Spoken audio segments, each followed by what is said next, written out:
जिन शरीर अथवा मानसिक क्रियाओं के साथ मनुष्य अपना संबंध मान लेता है, वो सब क्रियाओं का फल उसे अवश्य भोगना होता है। ध्यान दीजिए, ये कर्म का दलदल बहुत बुरा दलदल है, इससे निकलने का उपाय नहीं मिलता बड़े बड़ों को। भीष्म जी के पास जब भगवान युधिष्ठिर जी को लेके जाते हैं तो युधिष्ठिर जी से कहते हैं कि ज्ञान और धर्म का ये सूर्य अस्त होने जा रहा है, ले लो जितना तुम्हें ज्ञान लेना है। भगवान कह रहे हैं ज्ञान और धर्म का मूर्तिमान स्वरूप भीष्म, ये सूर्य अस्त होने जा रहा है। भीष्म जी से कहा युधिष्ठिर जी के कुछ प्रश्न है, आप इनका उत्तर दे दीजिए। तो आंसू भरकर भगवान से कहा प्रभु बहुत भयानक पीड़ा है, अर्जुन के तीक्ष्ण बाण शरीर में घुसे हुए, कोई अंग नहीं है जो पीड़ा से जल न रहा हो। प्रभु ऐसी स्थिति में मैं क्या उपदेश करूं? देखो कर्म का जाल कितना सुदृढ़ होता है। 6 महीने बाणों की सैया पर, बाणों की सैया। महाभागवतों में 12 महाभागवतों में गणना भीष्म जी की, अखंड बाल ब्रह्मचारी, धर्मनिष्ठ, शास्त्रों के संपूर्ण ज्ञाता, लेकिन सैकड़ों जन्म पूर्व जो कर्म है वो सुरक्षित है, वो आकर के फल दे रहा है। भगवान ने स्पर्श किया, स्पर्श करते ही पीड़ा गई। फिर प्रश्नोत्तर हम ये बताना चाहते हैं कि कर्म कितना बलवान होता है। कोई किसी को दुख सुख नहीं देता, उसका कर्म ही उसको दंड देता है। तुम जो एकांत में पापाचार कर रहे हो, वही जब वृक्ष रूप फलीभूत होगा तो तुम्हें ऐसा दंड देगा कि कोई तुम्हें बचा नहीं। अवश्य मेव भोक्तव्यम, अवश्य भोगना पड़ेगा। एक ही उपाय है, बस भगवान की शरण में हो जाओ तो हम त्वाम सर्व पापेभ्यो मोक्षयिष्यामि मा शुचा। जिन क्रियाओं से अपना संबंध मान लिया जाता है, ध्यान रखना, अपने लिए किया जाता है, वो अच्छी हो या बुरी, दोनों क्रियाएं तुम्हें भोगनी पड़ेंगी। वो बंध गई। मनुष्य की एक ऐसी धारणा बनी हुई है कि बच्चे पैदा करना हमारा कर्तव्य है, बच्चों का पालन पोषण करना हमारा कर्तव्य है, आजीविका, व्यापार, किसानी, नौकरी, पढ़ाना लिखाना, जो भी, ये सब हमारा कर्म है, यही हमारा कर्तव्य कर्म है। खाना पीना, सोना बैठना, चिंतन करना, इसको वो कर्म नहीं समझ पाते हैं। इसको वो कर्म मानते हैं कि नौकरी करना, कि शादी करना, बच्चों का पढ़ाना लिखाना, पालन पोषण, ब्याह, ये सब, ये कर्तव्य कर्म नहीं है। ध्यान रखना, कर्तव्य कर्म है भगवत प्रसन्नता के लिए करना। यही कार्य भगवत प्रीत्यर्थ करना। अगर बीच में प्रभु को नहीं लाए तो यही सब कर रहे। हर जीव बच्चा पैदा कर रहा है, हर जीव खा पी रहा है, हर जीव सो जाग रहा है, हर जीव भयभीत है, हर जीव, ये हर जीव किसी भी शरीरधारी, एक चींटी भी आपको प्रयासरत दिखाई देगी अपना उदर पोषण, एक हाथी भी अपने प्रयास होगा उदर पोषण के लिए, बच्चों का पालन पोषण करने के लिए। हमारा कर्तव्य कर्म इन सब के राग से छूट जाना है। बहुत बढ़िया इनका पालन पोषण होगा जब आप इनको भगवत स्वरूप मानोगे, जब प्रभु के लिए करोगे तो बहुत बढ़िया। जैसे कोई एक आदमी बीमार है जिसके लिए हमने 5 लोगों को नियत किया तुम इनकी सेवा करो। अब वो क्या मान के सेवा करेगा? उससे कोई अपना संबंध नहीं, उससे कोई ममता नहीं, गुरु आज्ञा है इसलिए मैं कर रहा हूं।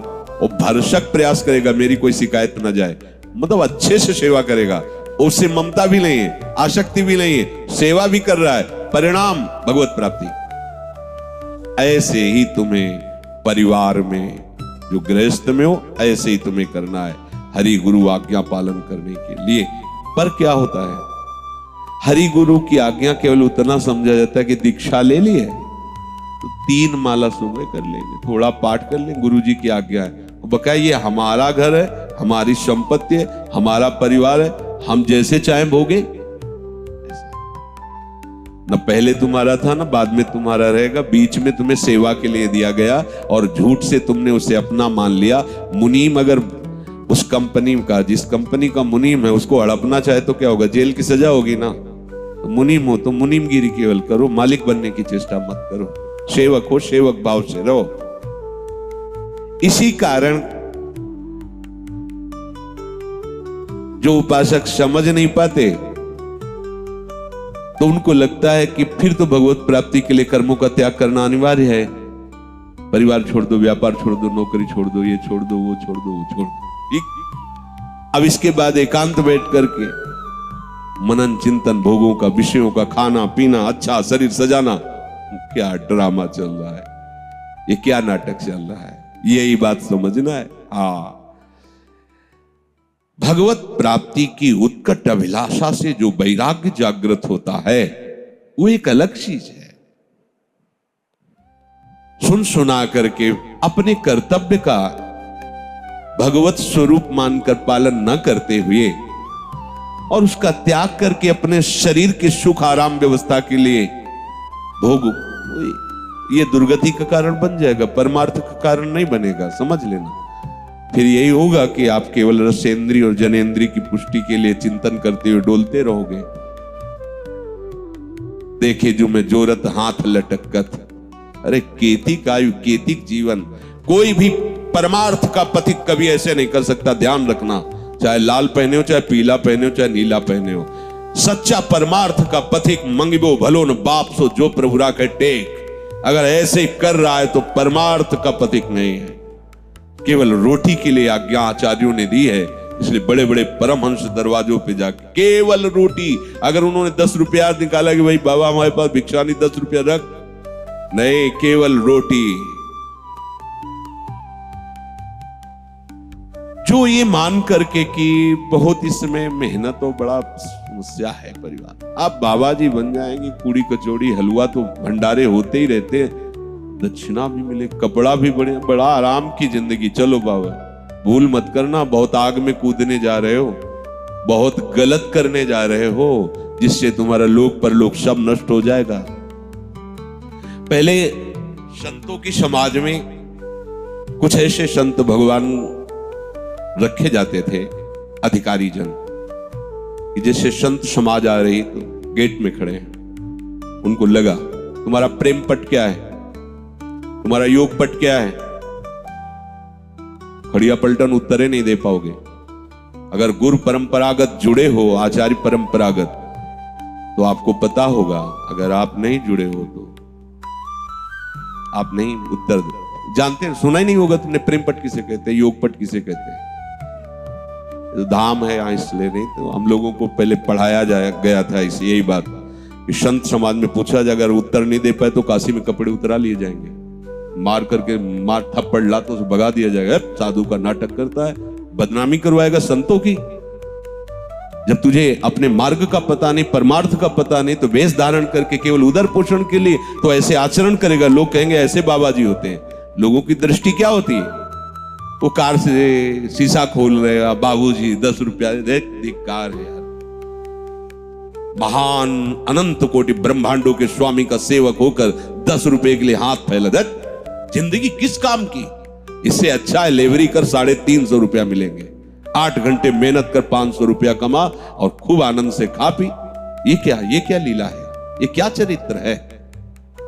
तो जो अपने उद्देश्य को नहीं समझ पाते, केवल कार्य के भार को और कार्य ना करके उस सुविधा को देखकर, ये बहुत बड़ी हानि होती है। ध्यान रखना, ऐसे लोग भगवान को कष्ट देने वाले कहे गए हैं। वेशधारी हरि को बहुत बुरा लगता है। हमारे आचार्यों ने, महापुरुषों ने बहुत निषेध किया है। केतिक आयु केतिक जीवन, काहे विनाशत काज हटकत। हाथ ऐसे, अरे महारानी जी से भी ऐसे नहीं करना, क्योंकि हम उनके शरणागत तो खुद भरण पोषण करेंगे। ऐसे कैसे, ऐसा हो ही नहीं सकता, नहीं हो सकता। जिसका उद्देश्य प्रभु है, ऐसा हो ही नहीं सकता।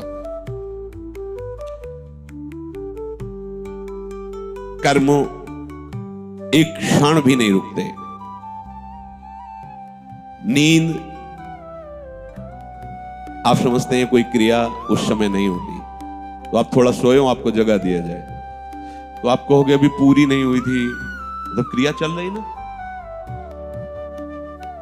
अभी पूरी नहीं हुई थी आपने जगा दिया, हाँ अभी तो आलस आ रहा है, नहीं कहेगा। क्यों? अभी क्रिया पूरी नहीं हुई थी ना, वो नींद की क्रिया चल रही है। सुषुप्ति पे हो तुम्हें पता नहीं है, पर तुम ही उत्तर दोगे अभी हमारी नींद पूरी नहीं हुई थी। अच्छा, जब नींद पूरी हो जाएगी फिर आप आओ पूरी हो गई नींद पूरी, मतलब क्रिया चल रही थी।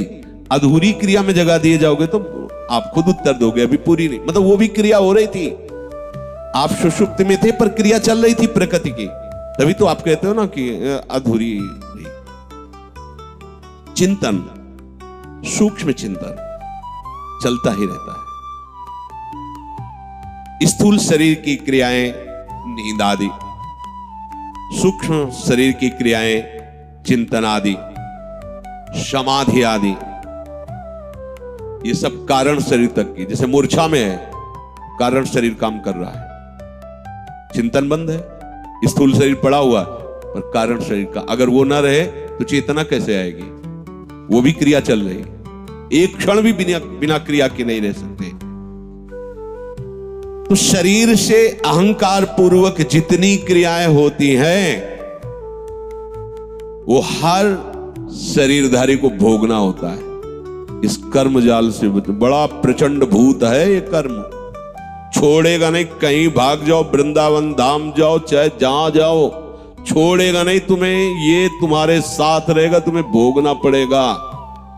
किडनी फेल, भोगना पड़े, अवश्य में भोक्तव्यम। हाँ, भगवान की शरण में तो ऐसे गोद में रख के पार करवा देंगे, भोगना पड़े। इसीलिए डरते रहो, कोई ऐसा कर्म न बन जाए। बन गया आकाश में उड़ गया, तुम्हें लगा कि वो कोई जाना नहीं, निपट गया, नहीं, वो तुम्हारी खोपड़ी में बैठा है। अब वो तुम्हारी बुद्धि पे शासन करके वहीं ले जाएगा, वही करवाएगा जिससे तुम्हारी दुर्गति होगी, तुम्हें दंड भोगना पड़ेगा।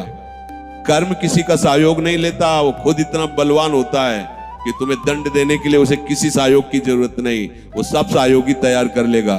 जिस समय वो दंड फलीभूत होने का, वो केवल इंतजार करता है समय का, जहां समय आया हिसाब किताब बराबर कर देगा।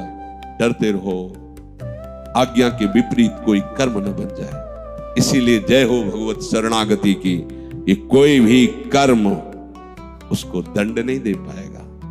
देख लो, पूर्व में जो संचित गोदाम है उसमें आग लगा। आगे जो हमसे हो रहे हैं अनुल्लिख्या, लिखा ही ले जाएगा, ये अब बच गए। अनुल्लिख्यानंतान तदपराधान मधुपतिर, स्वयं मधुपति भगवान श्री कृष्ण लिखते ही नहीं। ये हरिवंश महाप्रभु कह रहे, सजनी जी कह रही, नहीं लिखा जाएगा आगे का। किसका?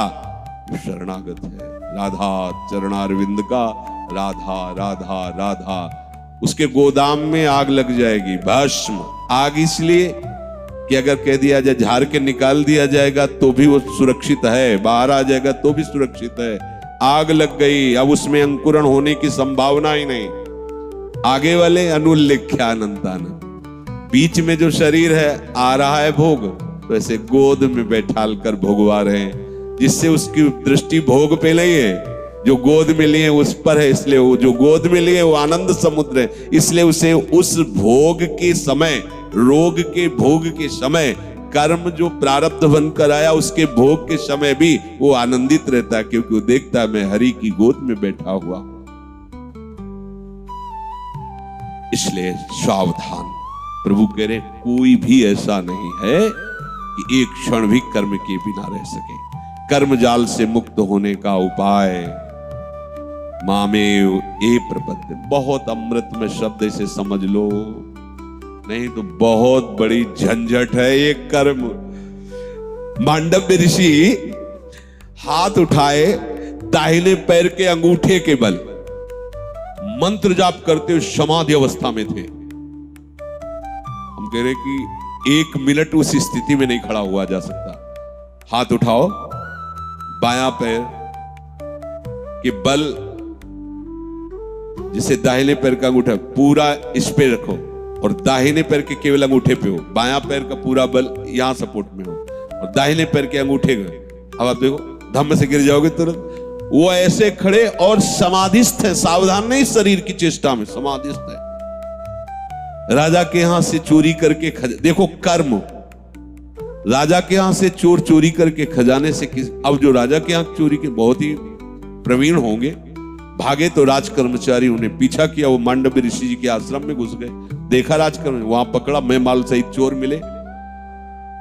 राजकर्मचारियों के दिमाग में आया कि नाटक कर रहा है खड़े ऐसे तपस्या का, और चोर रखता है, चोरी करवाता है। उनको भी उठा लिया, अभी समाधि में ही है, उठा लिए गए। देखो कर्म। और उनको राजा के सामने पेश किया गया। समाधि एक भागवतिक स्थिति है। राजा ने बिना कुछ विचार किए उनको, जब प्रमाण है कि आश्रम से ही चोर और संपत्ति पकड़ी गई, शूली की सजा दे दी। भाले की आकृति का ऐसे लोहे का एक ऊपर से जाकर ऐसे छोड़ना जोर से, जो गुदा द्वार में घुसते हुए जहां तक घुस गया, नाभि या पेट तक, अब वो ऐसे टंगा, जितने घंटा 2 घंटा दिन जितना उसकी सामर्थ, वो तड़प तड़प के मरेगा। बहुत कठिन सजा होती थी, सूली की सजा इसे कहते हैं। जब ऋषि की गुदा द्वार में वो घुसा तो चेतना जागृत हुई, तत्काल पद्मासन में बैठ गए, सूली पे पद्मासन पे बैठ गए। अब 1-2 दिन बाद जब दूसरे अपराधियों को सूली की सजा देने के लिए आए तो पहले वालों को उतारा जाता था, वो तो सब मरे हुए थे चोर, उनको उतार। ऋषि को पद्मासन में देखा, भाग के गए, राजा से कहा कि अपराध बन गया, कोई ऐसा सामर्थ्यशाली ऋषि। तो राजा आगे गाय करके ब्राह्मण करके, ये पद्धति है महापुरुषों से बचने के लिए। पद्धति थी कि जैसे गाय आगे है और पवित्र ब्राह्मण आगे हैं तो उनका रोष शांत हो जाएगा कि गौ भक्त है, ब्राह्मण भक्त है, पहली दृष्टि में ही ऐसा उन्होंने किया।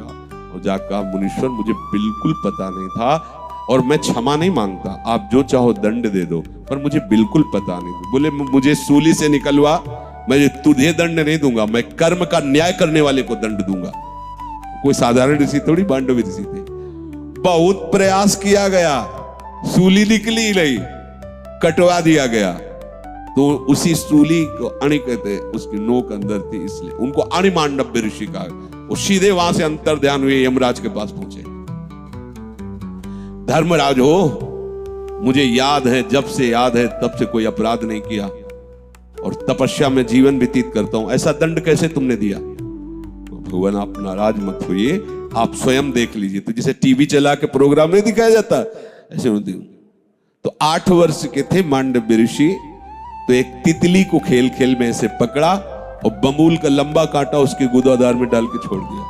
वो तड़पते हुए मर गई। तो भगवान ये दंड आपको मिला है, ये इसी जन्म का है, क्योंकि आप भजन कर रहे हैं, तपस्या कर रहे हैं, तो आपको मुक्त होना है, तो ये आपको। तो उनका 8 वर्ष के बालक को तो ज्ञान होता नहीं। पहली मर्यादा है मैं रखता हूं कि 14 वर्ष तक के अपराधों को दंड ना दिया जाए, क्षमा किया जाए, वो मर्यादा रखी गई। और दूसरी बात, आपने न्याय ठीक नहीं, इसलिए मैं आपको शाप देता हूं, 100 वर्ष के लिए मृत्यु लोक में तुम जाओ। मृत्यु लोक में आना जानते हो क्या है? दंड है। अगर भजन करके भगवान को प्राप्त कर लो तो बढ़िया, नहीं तो यहां आना कोई अच्छी बात नहीं। इसे मृत्यु लोक कहते, भयावह लोक है। वही विदुर जी के रूप में साक्षात धर्मराज जी आए। तो ये बात, कर्म बख्शता नहीं किसी को। देख लो इतने बड़े ऋषि जो दाहिने पैर के अंगूठे को बलो ऐसे तपस्या, तो हमारी तुम्हारी दशा क्या होगी? हमारे तो रोम रोम में सूली डाली जाए तो भी हिसाब नहीं बराबर होगा। वो तो ऐसे, यहां तो 10 मिनट खड़े होकर प्रार्थना करने का मन नहीं होता, हाथ वो अंगूठे के बल खड़े होकर हाथ ऊपर उठा के मंत्र तपस्या। लोग सोचते हैं 100 रुपया दे देंगे हमारे पुण्य से पाप कट जाएंगे। जरा विचार करना इस कर्म पर, सावधान, कोई भी हमसे ऐसा कर्म ना बने। अब लो निशान, अब जो कुछ हुआ है हम प्रभु की शरण, महारानी जो बड़ी कृपालु है वो ऐसा नहीं होने देगी, वही हमारा बल है।